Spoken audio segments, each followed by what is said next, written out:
अस्सलामुअलैकुम। आज की मेरी वीडियो है कब्ज़ के लिए। मेरी जिन बहनों को कब्ज़ रहती है वो इस वजह से बहुत परेशान हैं, तो आज की वीडियो मेरी उनके लिए है। आप मेरे चैनल को लाइक करें, शेयर करें, सब्सक्राइब करें ताकि मेरी न्यू आने वाली वीडियोस जो हैं वो आपको मिलती रहें और आप हमारी वीडियो से फ़ायदा हासिल करें। तो आज की मेरी वीडियो उन बहनों के लिए है जो कब्ज़ की वजह से बहुत परेशान हैं। मैं आपको कंप्लीट जो है वो कब्ज़ के बारे में नुस्खा बताऊँगी, चीज़ें बताऊँगी, क्वान्टिटी बताऊँगी कि किन किन चीज़ों की आपको ज़रूरत है, आपने कितनी क्वांटिटी लेनी है, किस तरह आपने उसको इस्तेमाल करना है, तो सारी चीज़ें मैं आपको बताती हूँ। तो आइए अब चलते हैं नुस्खे की तरफ। ये हमें ज़रूरत होगी गुलकंद की। ये हमने लेना है 500 ग्राम। उसके बाद हमें ज़रूरत है मगज़े बादाम। बादाम की हमने क्वांटिटी ले लेनी है 100 ग्राम और शतूत की हम लोगों ने क्वांटिटी ले लेनी है 100 ग्राम। सारी चीज़ों की जो क्वांटिटी है वो हम लोगों ने 100 ग्राम ले लेनी है।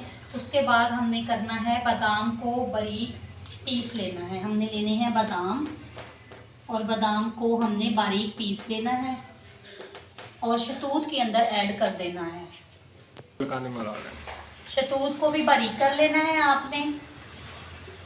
इन दोनों चीज़ों को आपने बारीक कर लेना है। बारीक करने के बाद आपने गुलकंद के अंदर इसको ऐड कर देना है। इन दोनों चीज़ों को आपने गुलकंद के अंदर ऐड कर देना है। और अब मैं आपको इसके खाने का तरीका बताती हूँ कि आपने इसको खाना कैसे है। रात को सोते वक्त आपने बड़ा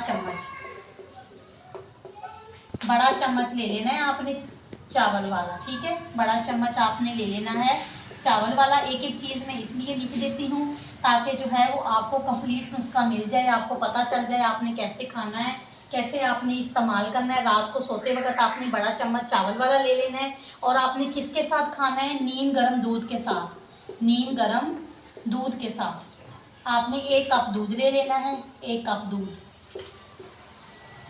नीम गर्म दूध 1 कप आपने ले लेना है और रात को सोते वक्त जो है आपने इसको खाना है। इंशाल्लाह आप मेरा ये नुस्खा बनाएं, इस्तेमाल करें। ये बहुत ही बेहतरीन नुस्खा है। आप मेरी वीडियो को लाइक करें, शेयर करें, कमेंट करें, सब्सक्राइब करें ताकि न्यू आने वाली वीडियोस जो हैं वो आपको मिलती रहें। इंशाल्लाह नेक्स्ट वीडियो में आपसे दोबारा मुलाकात होती है। तब तक के लिए अल्लाह।